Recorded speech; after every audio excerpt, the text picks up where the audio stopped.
मला साधलं. मला एक सांगून ठेवतो, परमार्थाचा असा आहे की तुम्ही त्या मार्गाने गेलात ना, अनुभव येणारच. महाराजांचं वाक्य फार छान आहे की अनुभव वाट पाहताय, घेणारा पाहिजे.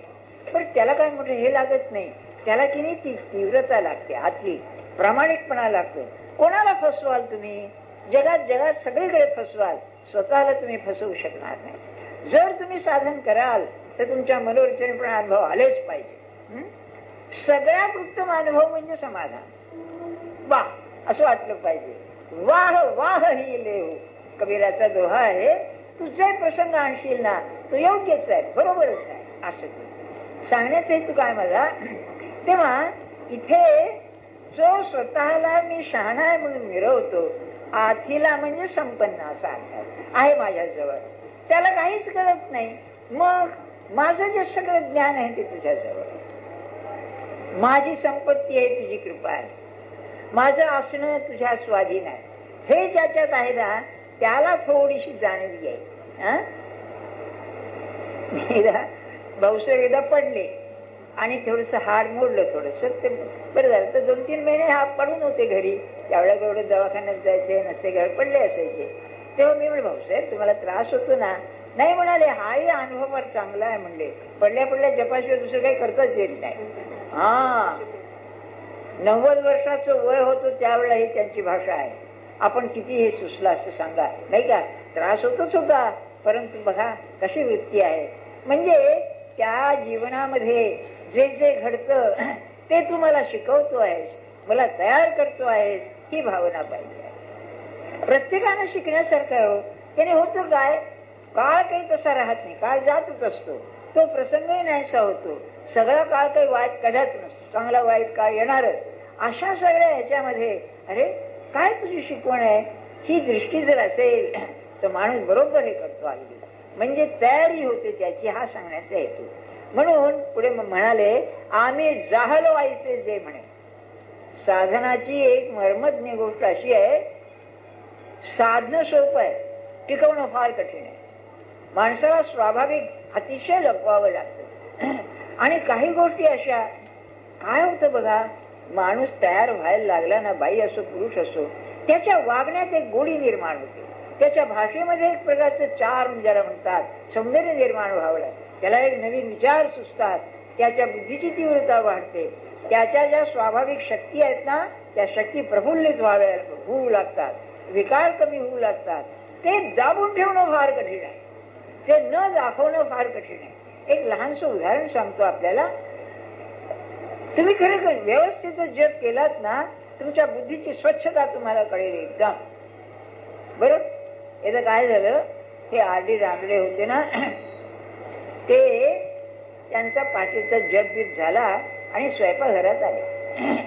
ते काय असायचं, मंडळी जेवायला थोडीशी असायची, 5-10 काय असायची. तेव्हा आज काय स्वयंपाक करायचा हे त्यांना विचारून ठेवीत असे. ते आल्यानंतर त्यांच्या बायकोच्या समोर एक मोठा भोपळा होता, लाल भोपळा, कुणीतरी आणून दिला होता, तो होता. तेव्हा त्या म्हणाले की मी आज याची भाजी करायची. हे काय म्हणाले, टाकून द्या. नको म्हणाले, टाकून द्या. बरं का, ते तुम्हाला कल्पना नाही, असे गडबडीत बोलायचे फार थोडे, जरा स्वभाव कडक होता. आणि ते बरोबरच होतं, स्वतःवर कठोर झाल्याशिवाय परमार्थ नाहीये. नाही तर तुम्ही नाही का पाहताना जपाची वेळ झाली, गजर वाजला, बंद करा, निघून गेला, आज जरा गारठा आहे वर जाऊ दे, पेपरमध्ये आलंच आहे, थंडी आहे जास्त, हे वर आणखी पुन्हा, अशी स्थिती आहे. तेव्हा त्या काय म्हणाल्या, हे गेले निघून. अरे इतकं चांगलं भोपळा टाकून काय द्या म्हणले. बरं का, थोडा आणि ते चिरला तर सगळ्या किडका निघाला. आता हे आहे ना, तर ते कसे ते सहज बोलून गेले. शहाणा मनुष्य काय म्हणेल, पहा बुवा कशाला वापरता, आज नाही वापरलं तर नाही चालणार का. ते बाईची बुद्धी नेहमी अशीच, त्यांना काय कळतं व्यवहार जमू काय. आणि हे मी तुम्हाला सांगितलं ना, आपल्याला जर कुठे एक जागा असली, नोकरीची जागा चांगली, आणि त्यांनी सांगितलं की तुम्हाला व्यवहार करतो असं बायकोचं सर्टिफिकेट आणा, तर आम्हाला मिळायचं नाही, तुमचं तुम्ही पहा बघा काय आहे ते. बरं का, सगळा व्यवहार मलाच कळतो, ही भावना अशापैकी. निदान नवऱ्याला कळतोपेक्षा मला जास्त कळतो, म्हणून लग्न केलं चूक केली असं म्हणत नाही, शहाणपण आहे त्यातल्या त्यात. सांगण्याचं हेतू माझं काय, आपल्याला टिकवणं फार कठीण आहे, अतिशय दाबून ठेवणं. अहो असं आहे, तुम्ही एखाद्या माणसाकडे गेलात आणि तुम्हाला अंदाज आला की हा मरणार आहे, तुम्ही बोललात तर काय होईल मला सांगा. ते माणसाला समजतं की नाही हा नाही टिकणार, त्याला काय डॉक्टरच पाहिजे असं नाही. डॉक्टर म्हणे यांना काय कमी आलं, कसलं आलंय, त्याला दिसतं ना ते संबंध सगळं. एक सिद्धी अशी आहे की तुमची जर स्वच्छ झाली दृष्टी, आतली सूक्ष्म दृष्टी, काय होणार दिसतं समोर. कोणाला स्वप्नात दिसतं, कोणाला बाहेर दिसतं. साधं काचच म्हणतोय मी आपल्याला, बरोबर. तेव्हा त्यांनी म्हटलेलं आहे की मी आथिलो, मी झालो असं म्हणणं वेडेपण आहे. अगदी साधनाचे फार सांभाळणं अवश्य आहे बाबा. बरं, म्हणून जाणीव करी तोच नेणे, आणि हे फार वाईट आहे. मला कळतं काय झालं, लहानशी गोष्ट सांगतो आपल्याला. एक शास्त्रीय होते, फार विद्वान, कासेगावकर म्हणून, आणि अतिशय चांगला मनुष्य. राष्ट्रीय कार्य सुद्धा केलं त्याने. ते पहिल्यांदा महाराजांच्याकडे आले. ते एक संध्याकाळची वेळ होती आणि महाराजांचा एक नावी होता, चिलू नावी म्हणून. त्याच्या आईनं महाराजांना लहानपणी खेळवलं होतं. त्याच्या अंगावर, त्या बाईच्या अंगावर महाराज प्यायले होते, इतकं ते निकटचा संबंध. गेले तेव्हा बोलणं चालणं झालं. त्याच्या बायकोला महाराजांनी विचारलं, तुम्हाला वेदांती होता बरं का, म्हणजे कुणी वेदांताचा जर वाद करायला आला तर महाराज त्याला सांगत, त्याला समजा म्हणून, इतका तो विद्वान. हो. तेव्हा त्याच्या बायकोला महाराज म्हणाले, का ग हा कसं काय वागतो, वेदांती आहे म्हणाले, तुला मारतो बिरतो का, असं चेष्टा मस्करी चालली. येताना पंथी लावलेली होती, याची दिव्याची पंथी लावलेली होती. आणि महाराज शास्त्रीवांना काय म्हणाले, हे काय आहे म्हणाले. प्रश्न बघा, हे काय आहे म्हणाले. तर शास्त्रीय फार शहाणा निघाला. ते काय म्हणाले, काय कोणाचं गो मला नाही माहिती म्हणाले. आणि मला कळत नाही म्हणल्यावर महाराज म्हणले, मला कळत नाही, मला फार आवडतं म्हणाले. एक जाणीव करीतो चिन्हे. बरं ते जाऊ द्या, तुम्ही मला खरं सांगा, तुमच्या विषयामध्ये केवढे मोठे मोठे दिग्गज असतात, विद्वान मोठे मोठे, नाही का. काय असतं मला सांगा, तुम्हाला काय ज्ञान असतं. पुस्तकी ज्ञान सगळं, भाडोत्री ज्ञान, उष्ण घेतलेलं ज्ञान, तेही धड कळलेलं नाही. काय असतं, पण ते ज्ञान माझं झाल्यानंतर मला समजतं कसं अंगात येतं मला सांगा. अहो काय गंमत आहे, लहान मुलाला सुद्धा शहाणा कोण मी म्हणतो. काय देह बुद्धीची तळा आहे बघा, नाही का. मला कळतो म्हणायचं, काय चमत्कार आहे की नाही. मला एक ते केशवराव भोळे म्हणून होते ना, ते मला पुण्याला पुष्कळ भेटायचे. तेव्हा त्यांनी एक बखले बुवाची गोष्ट सांगितली.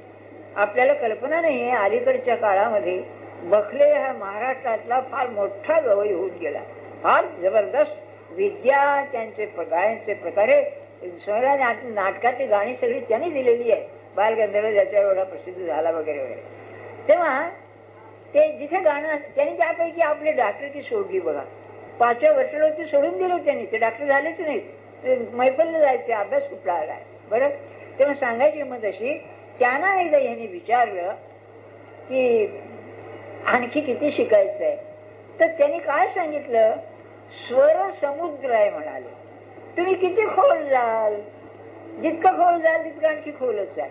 तेव्हा मला म्हणाले वरवरच येत आहे, खाली आणखी किती खोल कोणास. ही खरी विद्या. नाहीतर आपण पाहतो ना, जरा थोडस एक क्लासमध्ये जाऊन गाणी बिणी आली की रेडिओवर चालला, रेडिओ स्टार नाही का, कसला आलंय काय. अशी अवस्था असल्यामुळे ज्ञानेश्वर महाराजांचं सांगणं किती आहे बघा. मी येत जाणीव करी तोची नेणे.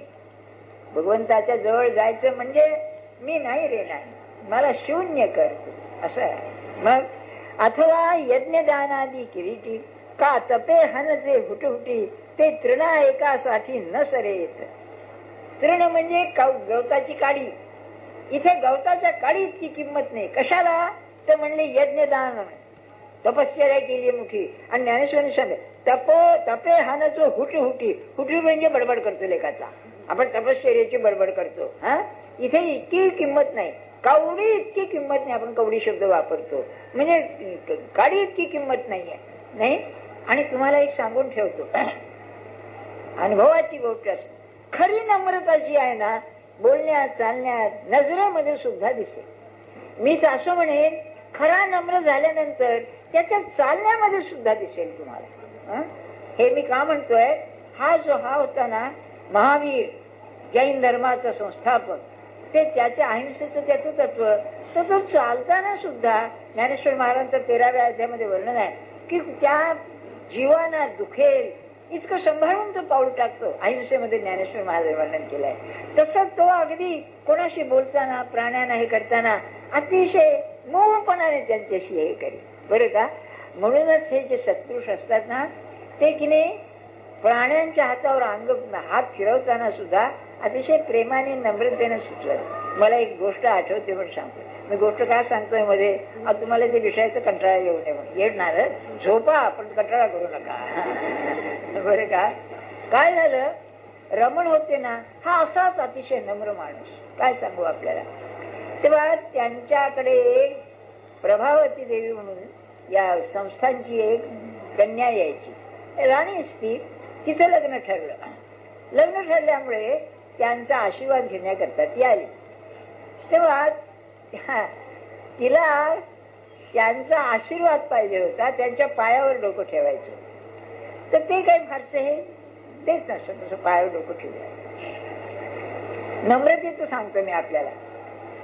तेव्हा हे रोज संध्याकाळी 5 वाजले की लगेच उठायची आणि त्या डोंगरावरती जायचे, अरुणाचलावर, आणि तिथून मग खाली यायचे. तेव्हा त्या बाईंचे एक मित्र आठवले म्हणून त्यांनी सांगितलं की तू असं कर. ते उतरता उतरता खाली आले की त्यांच्या पायावर डोकं ठेव, म्हणजे म्हणाले तुला पायावर डोकं ठेवायला मिळेल, बरं का. भाऊराव सांगायचे पाय इतके नम्र, मऊ, रेशमासारखे मऊ असत त्यांचे. असं महाराज सुद्धा असत म्हणत बरे लोक सांगतात. तेव्हा ते आले. येताना ह्या अशा लपून उभ्या होत्या बाजूला, आडोसा. ते आल्याबरोबर पुढे झाल्या, म्हणले माझं लग्न ठरलंय, मला आशीर्वाद द्या, पायावर देऊ. छे म्हणाले, नको म्हणाले. एवढ्यात काय झालं, आश्रमातली कुत्री आली, आणि कुत्री आली, ती पायाकडे गेली, तिच्या पाठीवरून हात फिरवला त्याने. हिला नको म्हणाले आणि त्याला हात फिरवला. ते लागली रडायला, ती प्रभावती देवी, की त्या कुत्रीपेक्षा मी काय हलकी आहे का, म्हणजे मला स्पर्श करू देत नाही. तर ते काय म्हणाले, तसं मी म्हणत नाही, पण तिला विकल्प नाही, तुला विकल्प आहे माणूस म्हणून, तो नको म्हणले मला.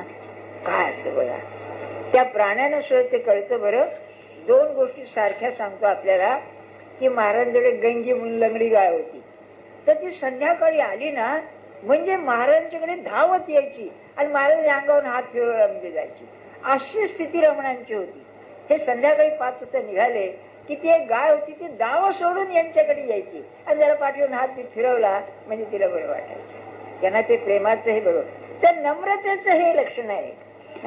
त्या माणसाचा स्पर्श व्हावा, त्या माणसाने आपल्यावर अंगावर हात फिरवावा असं वाटण्यासाठी. आपण की नाही याचा कधी अभ्यासच करीत नाही.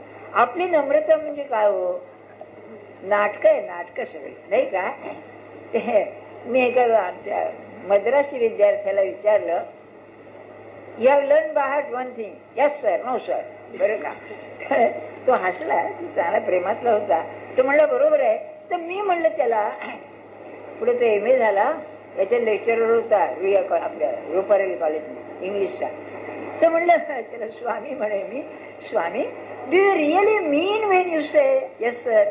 तू यस सर म्हणतोस तेव्हा तुझ्या खरं मनात असतं का. तो काय म्हणाला, नोकरी टिकवायची असेल सर हे करावं लागतो म्हणाला. हो, काही जरी म्हणाला तरी यस सर, नाही का. अशापैकी नम्रता कशी चालेल, नाही का.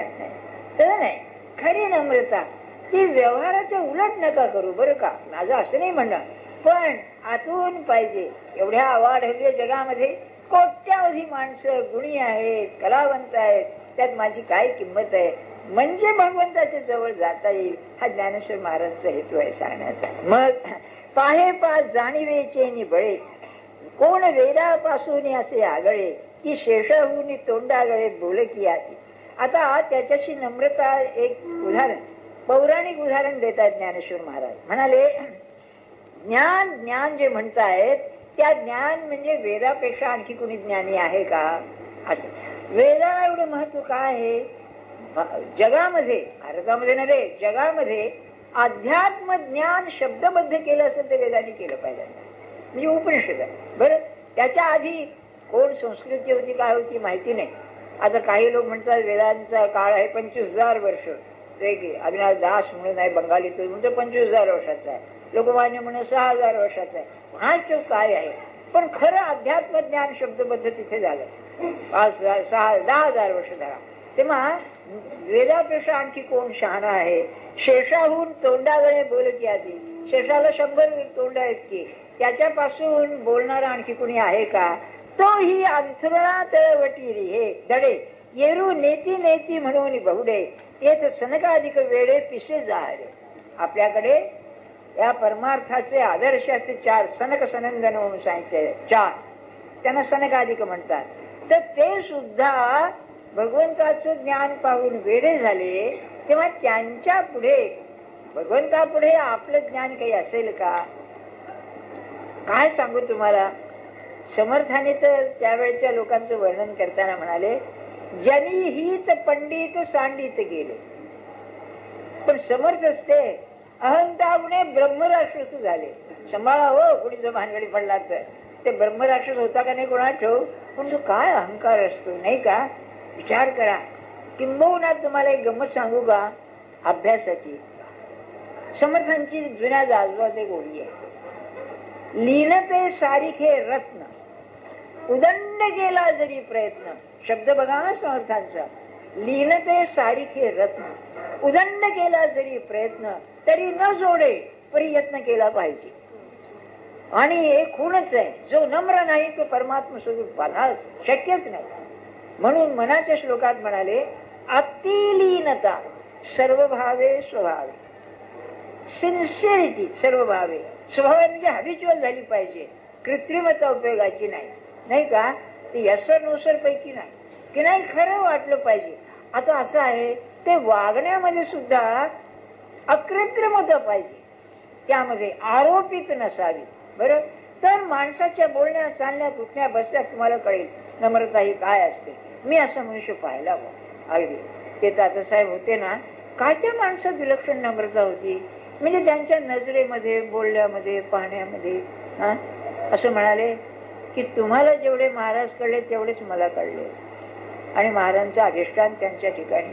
पण नम्रता काय सांगू तुम्हाला, हा विलक्षणच असतं.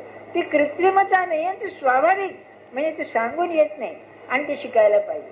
आपण ज्ञानेश्वरी वाचतो ना, कोणाच किती वर्ष चालणारे, दिवस चालणारे, आपल्या अंगी काहीतरी आलं पाहिजे नाही का. आणि ज्ञानेश्वर महाराजांची त्या नम्रता म्हणजे, मी इंग्लिशमध्ये क्लासिक म्हणजे काय सांगू तुम्हाला. छे छे छे, गुरुचं वर्णन करू लागले म्हणजे काय आणखी नम्रता काय असते कुणाला अशी स्थिती. फळलिया तरुची शाखा सहज भूमी उतरे देखा. कृत्रिमता नाही, सहज ती जशी फांदी लावते तसं भगवंताच्या मार्गात राहणारा मनुष्य सहज नम्र होऊन जातो. काय त्या नम्रतेचं शोषण असतं नाही का. किती सौंदर्य असतं त्यामध्ये, आध्यात्मिक सौंदर्य असतं बघा. म्हणून ज्ञानेश्वर महाराज म्हणतायत, हा शेष अंथरुणा तळवटी दडे. कारण भगवान दिसतो ना त्यावर, याच्यात फार मोठा अर्थ आहे. मनुष्य अंथरुणा दिसतो त्यावेळेला 2 गोष्टी, हे मानसशास्त्र बरं का. पहिली गोष्ट असेल तो अत्यंत भीतीरहित असतो. इथे मला काही धोका ही जाणीव नाही, हे लक्षात ठेवा. जर अरे ढेकून आहे नुसतं म्हणलं किंवा डास आहे म्हणजे झोप येत नाही, नाही का. ते काय बा असे मोठे शत्रू आहेत अशातला भाग नाही, नाही. पण माणसाला निर्भयता, अत्यंत निर्भयता पहिली गोष्ट. आणि दुसरी गोष्ट असेल तर त्यामधून मला सुख लागेल ही जाणीव, बरं का.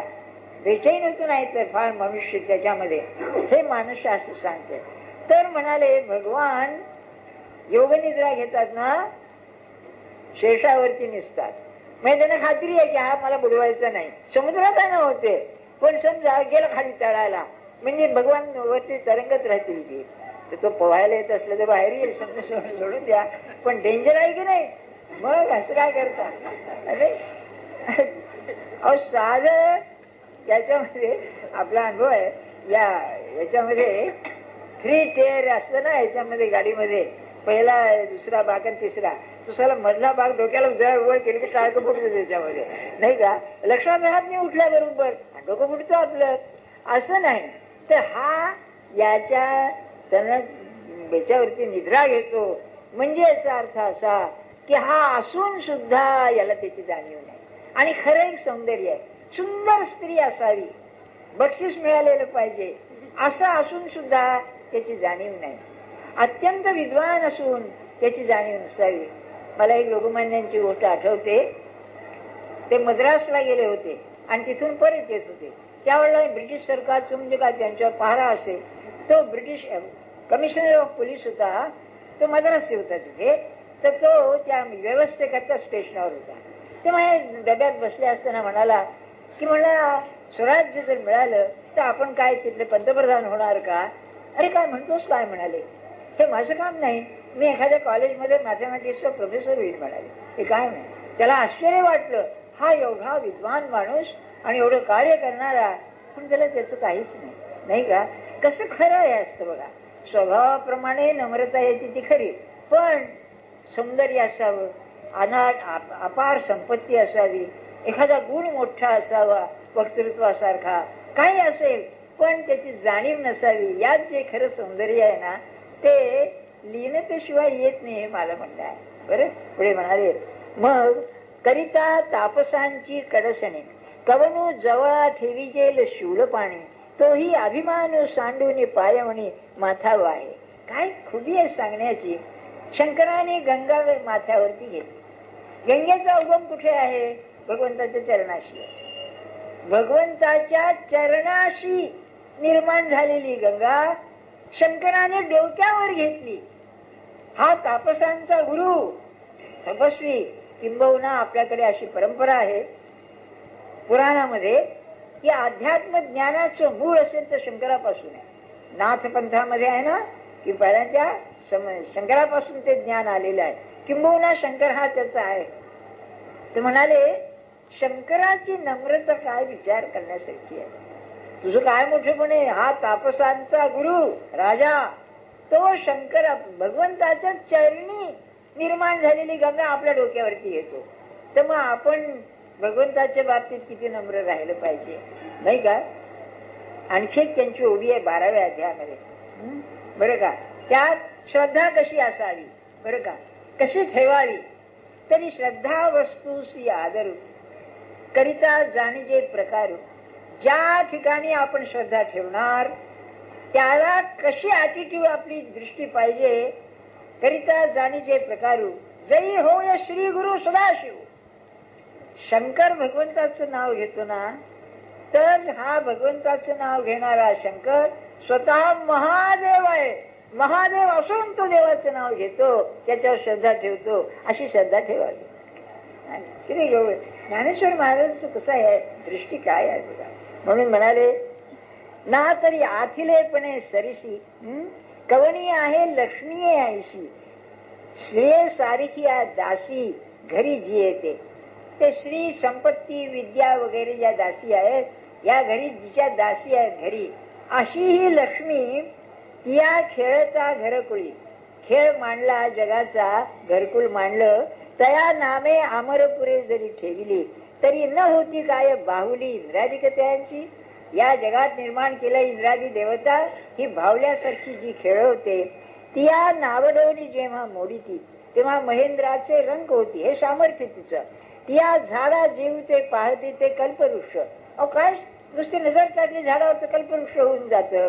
आईसी जियेची जवळिका, जिच्या दासी अशी ज्या आहेत, सामर्थ्य घरीची या पायिका.